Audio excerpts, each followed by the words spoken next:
Welcome to my review of Furius Baco at PortAventura.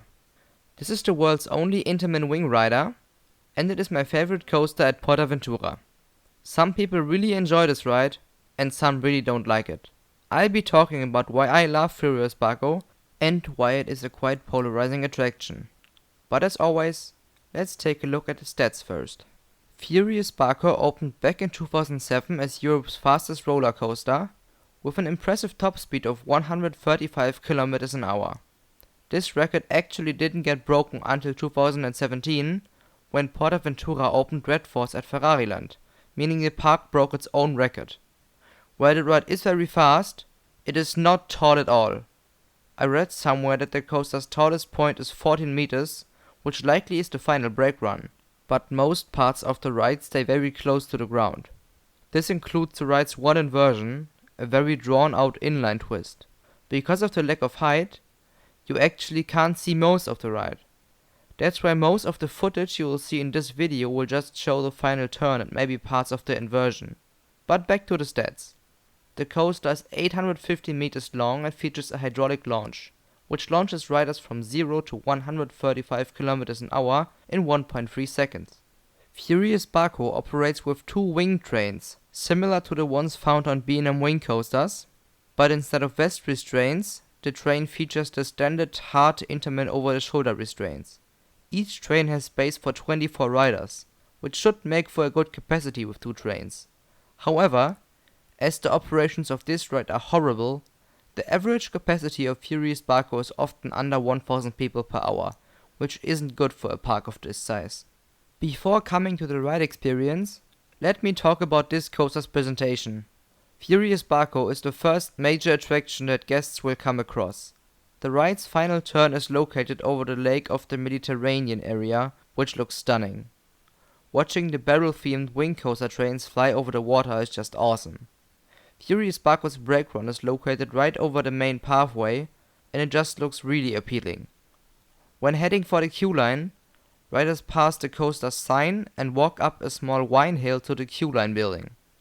While there is some decent theming in the queue line, and some signs explaining the story, the actual waiting area is just a bunch of switchbacks, so you always see the same things when waiting.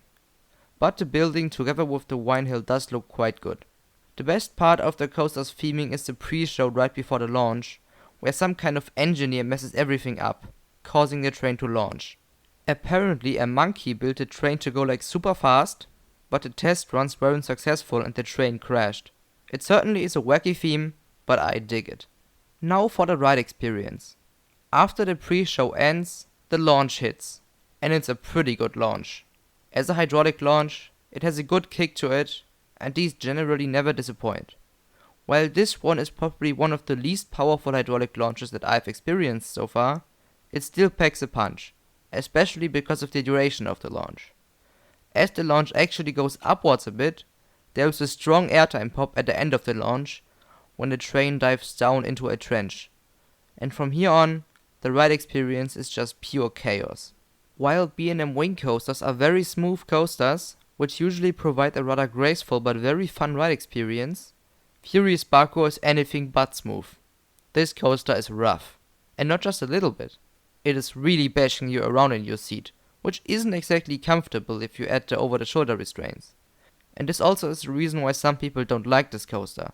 Some just find it too rough, and I can definitely see that.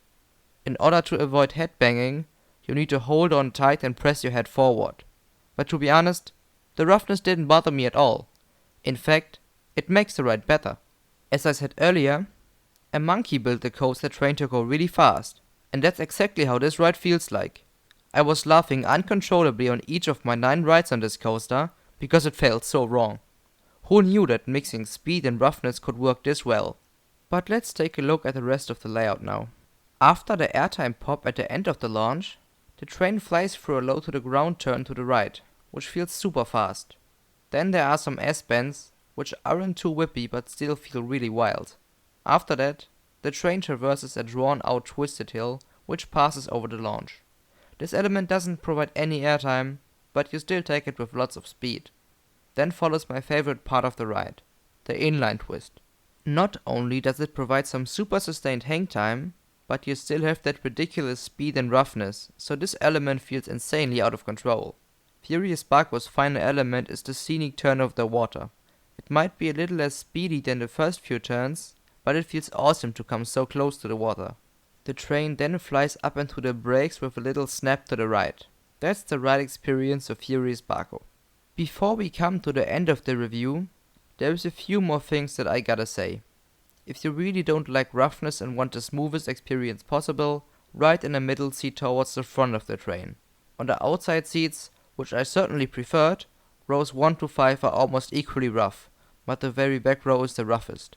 I didn't find any of my rides to be too rough, and I believe I rode Baco in every row, but according to the reaction of the other guests, the back row is too rough for most people. And one more tip, if you ride Furius Baco in the morning and go there first, the ride is actually going to be a lot smoother than it's later in the day. And now for my final thoughts on Furius Baco. It's short, it's rough, it's stupid, but it also is extremely fun. This is one of the most chaotic rides on the planet, and there is nothing quite like it. You either love it or hate it, and I absolutely love it. For a final score, Furius Baco gets a 9.5 out of 10. It might not be the perfect ride, but it just is a ton of fun. And that was my review of Furius Baco. What do you think about it? What's your favorite ride at PortAventura? Thanks for watching. Bye.